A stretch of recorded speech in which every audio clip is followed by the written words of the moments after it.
I'll keep it very brief, and I'm sure many of the previous speakers spoke about Gift City. So let me touch upon some of the key aspects where Bangalore institutions or the entities operating here they should actually know it because it's directly related to their businesses from where they are operating.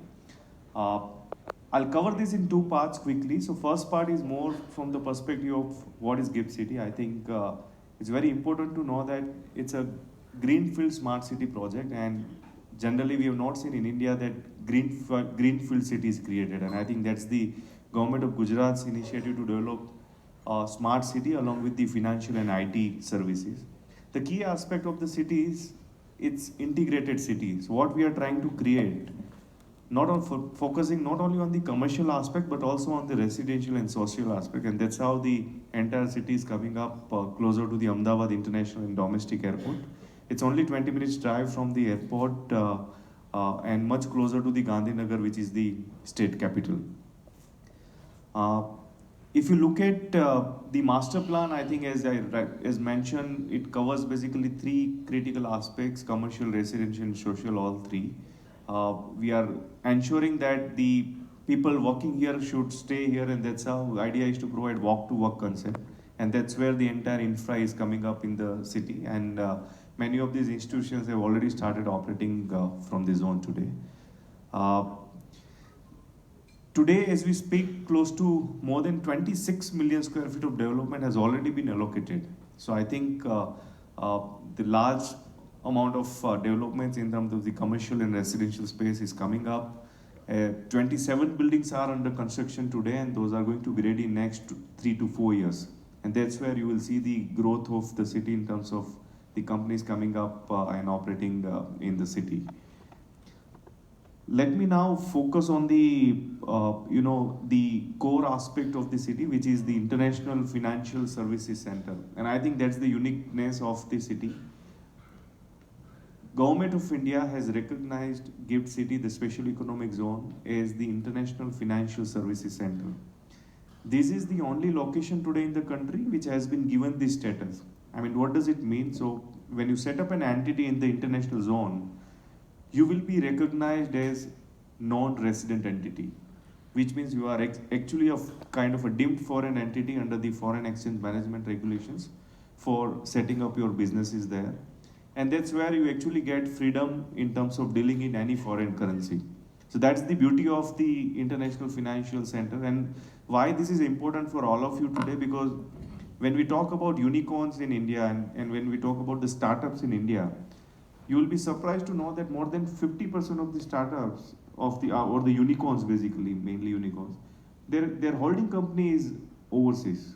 So many a time startups actually set up their holding company overseas to access the foreign capital, the foreign investors, and the idea is to do the business in India. So the promoter is Indian, the entrepreneur is Indian, the business is in India. However, for some reasons, the holding company is getting structured overseas, and that's where we are going to, India's first international financial center is going to be very important for some of these companies. And idea is to make it gateway basically for India and overseas. So if you're looking to raise money from international markets, this is the gateway.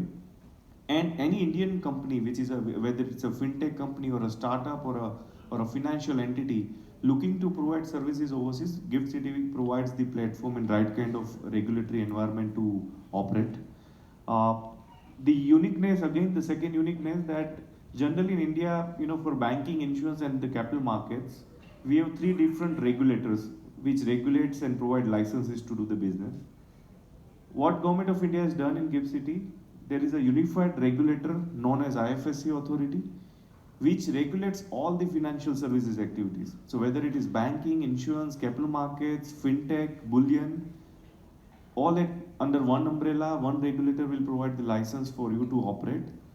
And the interesting part on the slide is basically, if you look at the emerging activities, I think we have gone beyond the traditional financial activities. Generally, in a financial services, we have talked on banking, insurance, and the capital markets. But I think what we have enabled under the regulation is the aircraft leasing business, which we have never talked about in India. We are talking about ship leasing as one of the activities. We have a very vibrant fintech framework, and I'll quickly touch upon how fintech companies can actually access global markets sitting in GIFT City, and the right kind of regulation and tax regime is available today for them. We also have a dedicated global in-house center framework, and I think that's very interesting for financial GICs, and I'm sure many of them are also present today in Bangalore. Many a times your foreign regulators want you to be in the regulated environment, and that's where the GIC framework available in GIFT City is going to play a very important role for you to provide services to the global clients. So I think the nature of activities are quite broad. So if you are into any of these business activities in terms of providing international financial services in any of these businesses, GIFT has the right kind of regulations for you to come and operate and provide services to the international clients. If you look at the current ecosystem, I think what we are talking today, and we have heard from Gaurav, thanks for the kind words on GIFT City and your experience. And let me confirm and clarify that we had not informed and we had not told him to speak on our behalf. It was his real experience that they have been enjoying. But the good part is 25 banks are already present, and these banks are like offshore branches, which means a foreign currency loan or a trade finance or ECB, which is a foreign currency loan to the Indian corporates. These banks provide from GIFT City today. There are 2 international stock exchanges, and why it is important for you to know that Government of India, I'm sure the 2 weeks back, it was announced that the direct listing of the Indian companies will be permitted on the overseas stock exchange. And it's going to start from the IFSC stock exchange at GIFT City. So your fintech startup or your entity based in Bangalore, if you are looking to raise foreign capital equity, this is the platform where you will be able to now list your equities on the GIFT Exchange platform. And that's going to be a game changer, because till today, Indian companies are not allowed to raise foreign equities directly. You can only do through depository receipts overseas. And so this is going to be a very big change for the Indian companies to look for. Bullion exchange, again, India's first spot bullion exchange. So you trade on exchange, you buy the gold, you take the delivery on the same day. So we have physical bullion vaults in GIFT City today. Capital market intermediaries, there are aircraft leasing firms, 35 fintech entities already registered providing services to India and to the foreign investors. So I think the ecosystem is quite vibrant today in terms of the financial services. Recently, I think 2 days back, foreign universities have also now set up campuses. So first time, the foreign universities have been permitted to set up their campus, and 2 Australian universities have set up their campus in GIFT City. These are Australian universities which have set up their campus today in GIFT City, and they will provide the same foreign degree which they generally offer it in their home country. Again, it's a good initiative for the availability of the right kind of talent for the companies operating in the zone. Some of the numbers I'll not mention much in detail, but more than $19 billion of investments have already been committed by the foreign investors to the funds registered in GIFT City. So I think we are talking of real numbers, real businesses which are already happening. And I think it's the right time. If you are looking to go global, this is the platform which you can look for. Some of the names which are already present, I think Google and Capgemini have already announced recently they are setting up their software development centers. But some of the foreign banks which are already present, some of the service providers, foreign funds, they are part of the ecosystem today. I'll quickly mention 4 businesses and then I'll close my remarks. But very important, we know that in Bangalore there are many venture funds or the many startup funds. I think many of you are also looking to raise money from the NRI or the foreign investors.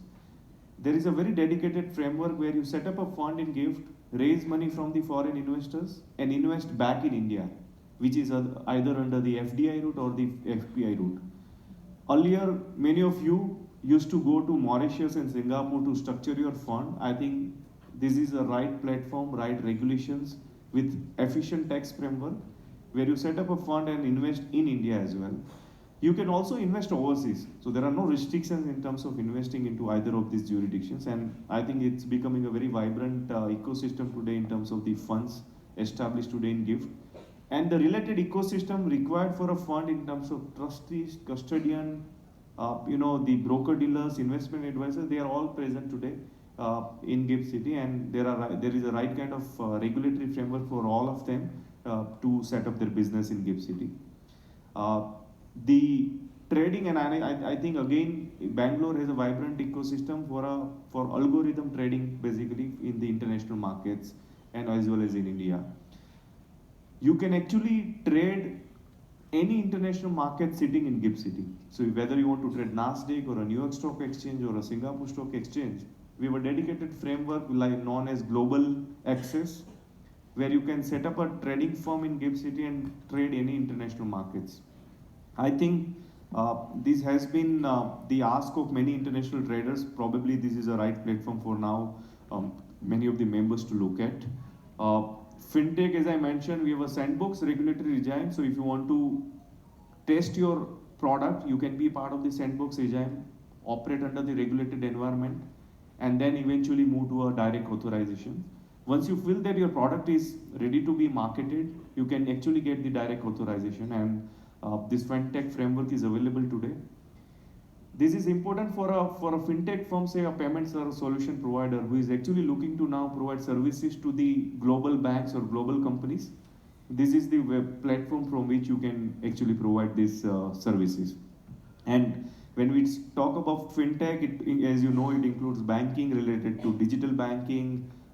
It also includes wealth tech, robo advisory. So I think you name the fintech, as a services that's available today as under the regulations.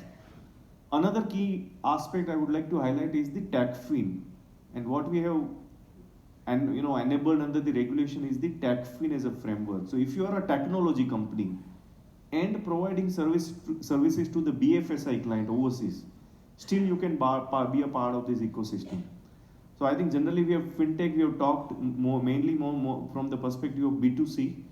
Tech fins are generally provide their services to the B2B, and that's where there is a dedicated framework under the fintech which allows even a technology companies to provide services to the BFSI clients overseas. Last but not the least is the global in-house centers. I think we in Gujarat is now becoming hub for the global in-house centers, especially GIFT, which focuses more on the financial GICs, because what's important for many of the GICs is that your foreign regulator wants you to be under the regulated environment. And first time in India, GICs are now regulated by a financial regulator.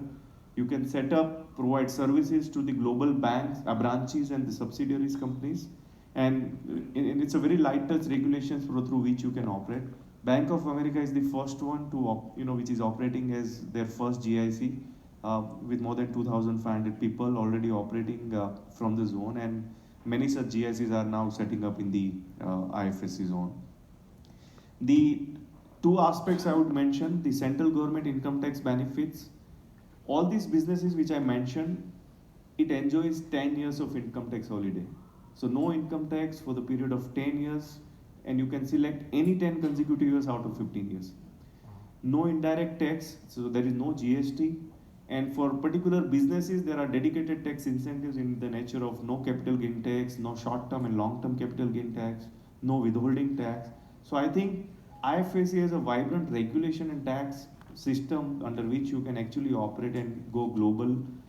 In addition to it, apart from the central government tax incentives, Government of Gujarat offers very attractive IT incentives under the IT ITeS policy.